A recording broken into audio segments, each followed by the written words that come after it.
না, তাদের ভোট দেবেন, চোরেদের ভোট দেবেন।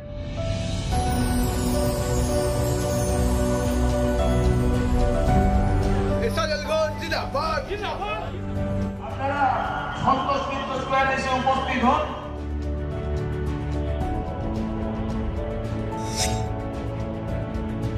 তন্ময়দার জামানত থাকবে।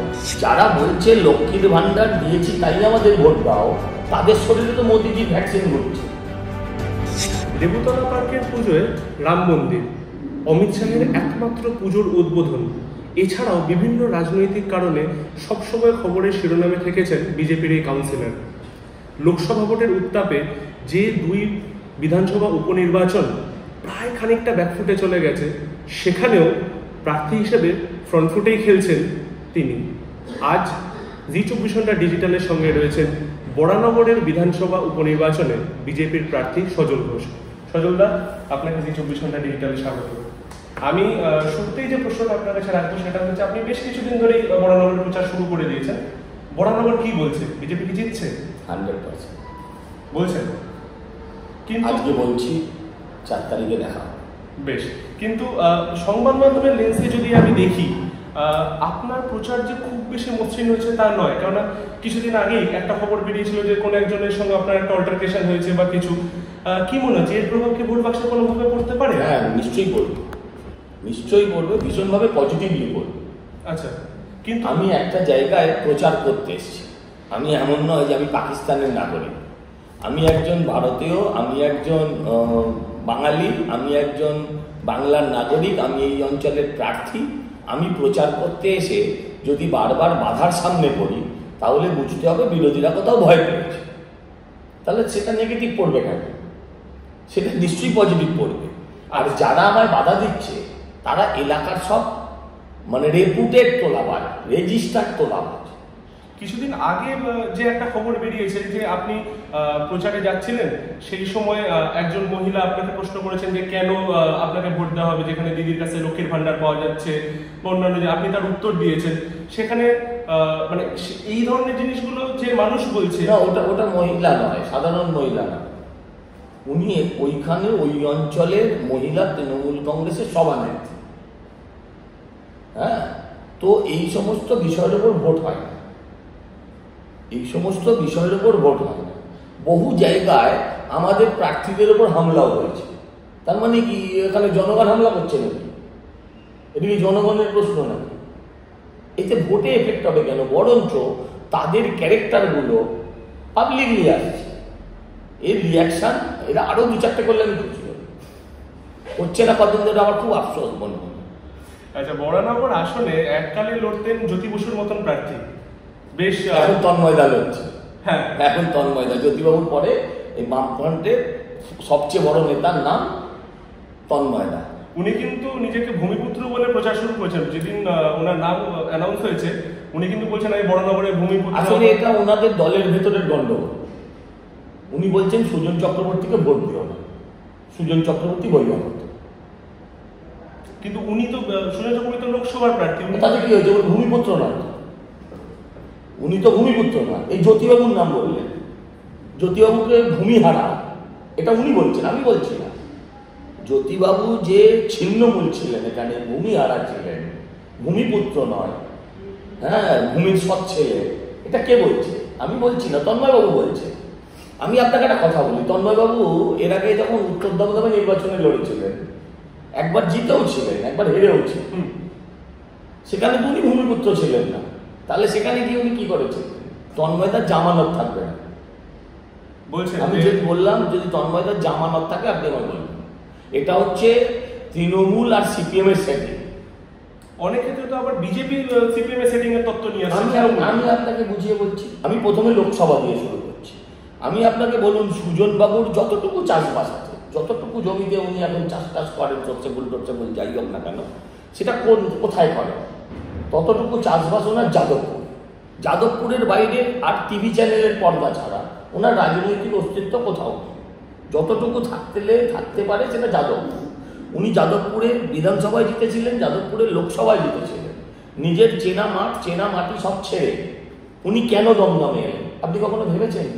দেখুন, যাদবপুর এই লোকসভা কেন্দ্রটা একটা বিরাট অংশের সংখ্যালঘু বাঙালি বাস করে, সংখ্যালঘু বাঙালি বাস করে, এবং এই সংখ্যালঘু বাঙালিরা ভীষণভাবে সিপিএমের তৃণমূলের ওপর ক্ষুব্ধ, যার জন্য গত নির্বাচনে ভাঙড় থেকে পুরো সংখ্যালঘু বেল থেকে আইএসএফ জিতেছিল, নওশাদ জিতেছিল।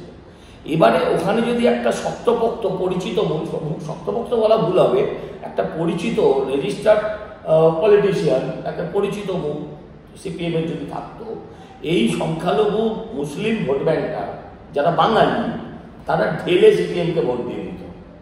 তাতে করে কি হতো? সিপিএম জিতত না, তাতে সিপিএম জিতত না। তাতে কে জিতত? তাতে বিজেপি জিতে যাওয়ার সম্ভাবনা ছিল। সেই যাতে বিজেপির ওখানে জয় না হয়, জয়টা আটকাতে উনি তুলনামূলক হালকা ওজনের প্রার্থী সৃজনবাবুকে দিয়ে দিলেন। এবারে পরের প্রশ্নটা হচ্ছে, উনি 40 কিলোমিটার এপারে কেন এলেন? মাঝে দক্ষিণ কলকাতা পড়ে, তারপরে উত্তর কলকাতা পড়ে, সব কলকাতাকে ডিঙিয়ে তিনি কেন এখানে এলেন? দমদমে এলেন কেন?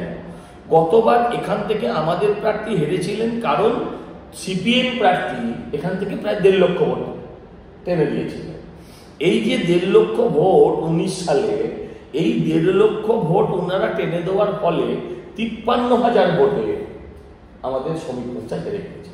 তার মানে আপনি বলতে চাইছেন যে শেষ হয়নি, এখানে সেই চেষ্টাটা করতে এসেছেন যে সিপিএম এর ভোটটা যদি আবার আমি ধরে রাখতে পারি, তাহলে হতেও পারে যে এখান থেকে তৃণমূল আবার জিতবে। তৃণমূলের জয়কে উনি নিশ্চিত করতে চাইছেন, নিজের জয় নিয়ে উনি চিন্তা করছেন না। কিন্তু আমি আপনাকে বলি, নাইদার উনি ওনার ভোট ধরে রাখতে পারবেন, নাইদার তৃণমূল তার ভোট ধরে রাখতে পারবেন। তার মানে আপনি বলতে চাইছেন যে বরানগর এখানেও ঠিক তাই। এখানেও যে ঘটনাটা ঘটেছে, তন্ময়দা হঠাৎ এত বছর বাদে কেন? 52 বছর বাদে এখানে কাস্তে হাতির তারা, জ্যোতিবাবুর পরেই তন্ময়বাবু। সেটা তো বামেদের নিজেদের যে সাংগঠনিক বোঝাপড়া, তাদের যে জোট, সেইখানে সেই প্রশ্নে চলে যাচ্ছে। হ্যাঁ, আমার তো আপত্তি নেই, কিন্তু সাংগঠনিক জোট বোঝাপড়া এর আগে তন্ময়বাবুকেও তো এখানে দিতে পারত, ভূমিপুত্র ছিলেন তো। বিধানসভায় তো কখনো উনি এখান থেকে লড়েননি, একবার মাত্র কাউন্সিলর হয়েছিলেন। আমার প্রশ্ন হলো, ওনাকে বিধানসভায় কেন দেওয়া হলো? এবারে ভাবলেন যদি তন্ময়বাবু নামটা ব্যবহার করে, এ নিয়ে পরিচিত মুখ টিভিতে, এই কারণে যদি এই সিপিএম এর ক্ষয়িষ্ণু ভোটটাকে আটকে দেওয়া যায়, তাহলে হতে পারে বিজেপির মার্জিনটা কমবে, মার্জিনটা চেক হবে। তার মানে আমি বলছি আটকানো যাবে না। তার মানে আপনি বলতে চাইছেন যে বিধানসভা উপনির্বাচনে বরানগরে বিজেপির মূল ফাইট তৃণমূলের সঙ্গে, বামেদের সঙ্গে নয়। জামানত থাকবে না, লিখে নিন। এই ভোটের ঠিক আগে যে এনআরসি বা সিএ এর ইস্যুটা, আবার এনআরসি না, সিএ এর ইস্যুটা, আপনি ভুল করবেন না, আপনি মুখ্যমন্ত্রী নন। সিএ যে ইস্যুটা আবার এসেছে, আপনার কি মনে হচ্ছে সেটার কোনো এফেক্ট তৃণমূলের ভোট বাক্সে যাওয়ার বা সেটার বিজেপির ভোট বাক্সে এফেক্ট কিরকম কি হতে পারে? আমরা সিএ নিয়ে কোনো পলিটিক্স করতে চাই না, আমি সিএ নিয়ে পলিটিক্স করতে চাই। কিছু মানুষের নাগরিকত্ব তার পাইয়ে দেওয়া বা সুবিধা দেওয়ার ক্ষেত্রে, তাতে হলে আমার দিকে পজিটিভ হতে পারে, নেগেটিভ হওয়ার সম্ভাবনা হতে। মুখ্যমন্ত্রী বলেছেন যে যদি কেউ ফর্মটা ফিল আপ করো, তাহলে সঙ্গে সঙ্গে তোমার আধার কার্ড ডিজেবল হয়ে যাবে। উনি এটাও বলেছেন যে বিজেপির যিনি রয়েছেন, প্রার্থীরা রয়েছেন, তারা নিয়ে আগে ফিল আপ করুন, এরকম কথা উনি বলছেন। তারা করছে তো, যাদের প্রয়োজন তারা সবাই করছে। আমি জানতে চাই কজনের ডিজেবল হয়েছে, কজনকে ডিভোটার করে দেওয়া হয়েছে। উনি কিছুদিন আগে একটা টেকনিক্যাল কজে কয়েকশো বা কয়েক হাজার আধার কার্ড 2-1 দিনের জন্য ডিজেবল হয়েছিল। উনি সঙ্গে সঙ্গে বলেছিলেন আমি প্যারালাল আধার কার্ড দেব। আর এখানে বললেন লক্ষ্মী ভান্ডার বন্ধ হয়ে যাবে, কন্যাশ্রী বন্ধ হয়ে যাবে, দেশ থেকে বার করে দেওয়া হবে। নোংরা রাজনীতি, কিন্তু মানুষ এগুলো বোঝে। কিন্তু এই যে লক্ষ্মীর ভান্ডার বা কন্যাশ্রী, এই যে ডিরেক্ট যে ক্যাশ ট্রান্সফারের যে জায়গাটা এখানে রয়েছে, সেটা আপনার কি মনে হচ্ছে সেইটাকে ওভারকাম করা বিজেপির পক্ষে সম্ভব হবে? না, একটা শ্রেণীর কাছে এই টাকাটা সত্যিই প্রয়োজন, একটা শ্রেণীর মানুষের কাছে এই টাকাটা সত্যিই প্রয়োজন, একদম প্রয়োজন। কিন্তু লক্ষ্মী ভান্ডার দিয়েছে বলে আর কাউকে ভোট দেওয়া যাবে না, এরকম কোথায় লেখা আছে? যারা বলছে লক্ষ্মীর ভান্ডার দিয়েছি তাই আমাদের ভোট দাও, তাদের শরীরে তো মোদিজির ভ্যাকসিন ঘুরছে, তাহলে তারাই কথাটা বলছে কি করে?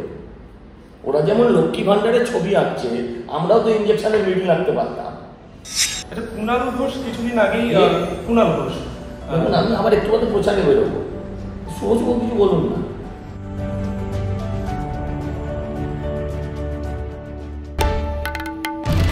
বাংলার আওয়াজ, বাঙালির আবেগ, জি 24 ঘন্টা।